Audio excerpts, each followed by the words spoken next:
எல்ஐசியில் நீங்க பணம் போடுறீங்களா? இல்ல புதுசா வந்து பாலிசி எடுக்கணும் அப்படின்ற பிளானிங்ல இருக்கீங்களா? அப்படின்னா இந்த வீடியோ வந்து உங்களுக்கு தான்.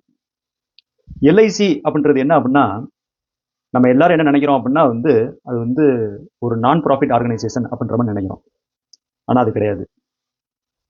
அதுக்கும் வந்து ப்ராஃபிட் இருக்கும். அந்த ப்ராஃபிட் வந்து கவர்மெண்ட்டுக்கு போகும்.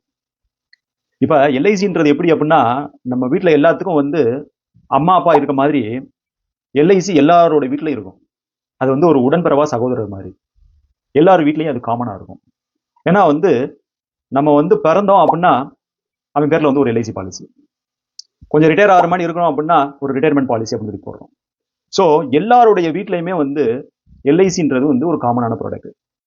ஆனா அந்த ப்ராடக்ட்டை பத்தி இன்னைக்கு நம்ம வந்து புட்டு புட்டா வந்து பார்க்க போறோம். என்ன எல்ஐசியில் ப்ராப்ளம் இருக்கு? எல்ஐசி வந்து கரெக்டான பிளான் தானா? நம்ம அதை வந்து இன்வெஸ்ட்மெண்ட் பண்ணலாமா? இப்ப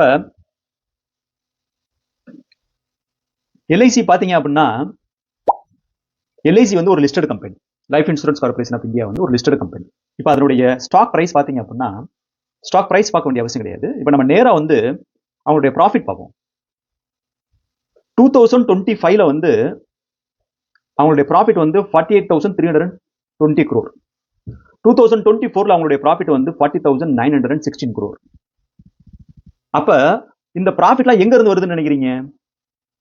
இந்த ப்ராஃபிட் எல்லாமே வந்து நம்மள மாதிரி வந்து பாலிசி ஹோல்டர், பாலிசி வாங்குறோம் பாத்தீங்களா, அவங்ககிட்ட இருந்து வர்றதுதான்.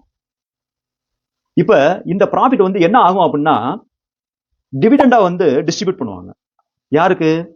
இந்த ஸ்டாக்கோட ஓனருக்கு டிஸ்ட்ரிபியூட் பண்ணுவாங்க. இப்ப பாத்தீங்க அப்படின்னா இந்த கம்பெனி ஓனர் யார் அப்படின்னு சொல்லி கேட்டீங்க அப்படின்னா ப்ரொமோட்டர் 96.5% யாருக்கிட்ட இருக்கு அப்படின்னா பிரசிடென்ட் ஆஃப் இந்தியா. ஆக எல்ஐசியோட அத்துணை ப்ராஃபிட்டும் கவர்மெண்ட் ஆஃப் இந்தியாவுக்கு தான் போகுது.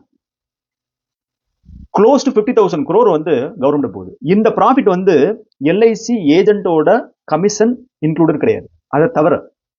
அப்ப இவ்வளவு ப்ராஃபிட் வந்து பண்றாங்க அப்படின்னா இது வந்து ஒரு ப்ராஃபிட்டபிள் ஆர்கனைசேஷன்.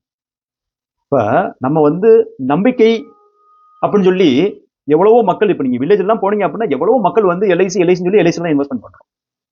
அப்ப இந்த ப்ராடக்ட் பாத்தீங்க அப்படின்னா இவ்வளவு ப்ராஃபிட் வந்து எங்க இருந்து வருது? ப்ராஃபிட் நம்ம கையில இருந்தா போகுது.